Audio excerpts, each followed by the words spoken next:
someone by the name of James Charles. James Charles is a famous YouTuber known for wearing makeup. A while ago, he became a cover girl, even though he's not a girl. And this fact that he's not a girl is something that he apparently needs to be reminded of. Charles is, as the media tells me, facing backlash for a YouTube stunt where he experienced pregnancy for a day. Experienced pregnancy for a day. And by experienced pregnancy, I mean that he wore a prosthetic belly and took some nude pregnancy photos. And that's it. That was essentially the extent of his pregnancy experience. Because I know you really want to see it. Here it is. Watch. All of our close friends are all in a group chat together, and a few days ago we were all joking around with her, and she came back at us and said, I bet you could not last 24 hours being pregnant. And I thought to myself, okay, challenge accepted. So for today's YouTube video, Laura is going to join us, and we're going to be doing a ton of different challenges and tasks to really see if I am strong enough to experience what it's actually like being pregnant for 24 hours straight. Let's get started. You're squishing the baby. Move back. Scoot back. Sorry, sweeties. Sweeties. Twinsies. Oh, a little sideways tactic. I was insane. You definitely have to go on your knees. Now, like James Charles, I am not a girl. So, like James Charles, I don't know what pregnancy is like. But I'm pretty sure, after having watched my wife go through it several times, that it involves more than having to sit sideways at the table so your stomach doesn't get in the way. There are all kinds of psychological, emotional, hormonal aspects to the experience that cannot be replicated. Also, bladder-related aspects, I'm told. So if you really want to give pregnancy simulation a shot, you should at least once pee yourself from sitting down too fast, or however it works. The backlash Charles is experiencing comes from people claiming that he's minimizing pregnancy and making a joke out of it. I agree that he's doing that. But I think the canceling should go further, because this is not just minimizing, making a joke out of. This is appropriation. And it is appropriation far more degrading and reductive than, say, a white person wearing a Native American headdress for Halloween.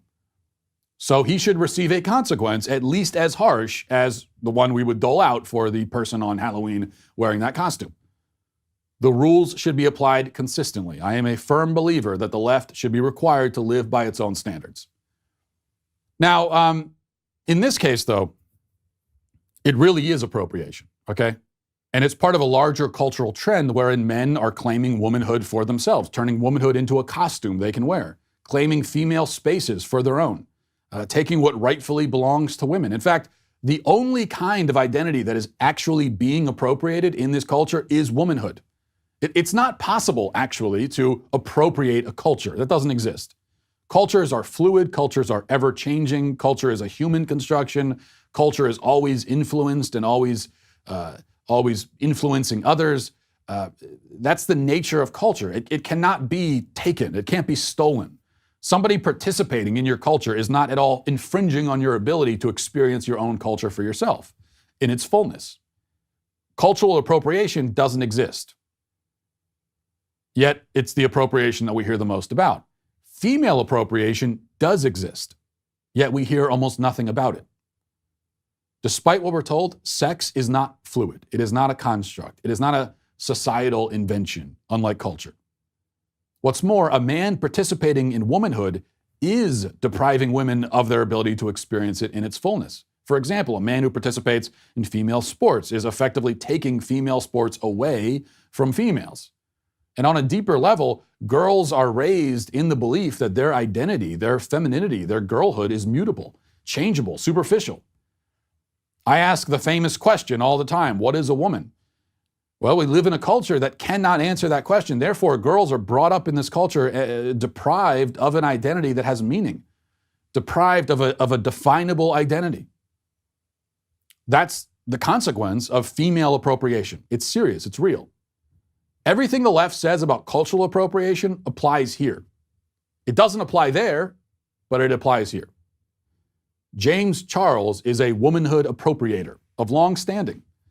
This is by far not his first foray into cheapening womanhood, degrading it, using it like a toy. And for that, he's canceled. He should be canceled just as much as any cultural appropriator ever has been, and more, much more. Instead, he'll get some mean internet comments and then continue along with his life, unimpeded, corporate sponsors still intact. Corporate sponsors, by the way, that should be going to women. Real women, not a guy who pretends to be for clicks and clout. So, James Charles is officially canceled. By me, anyway.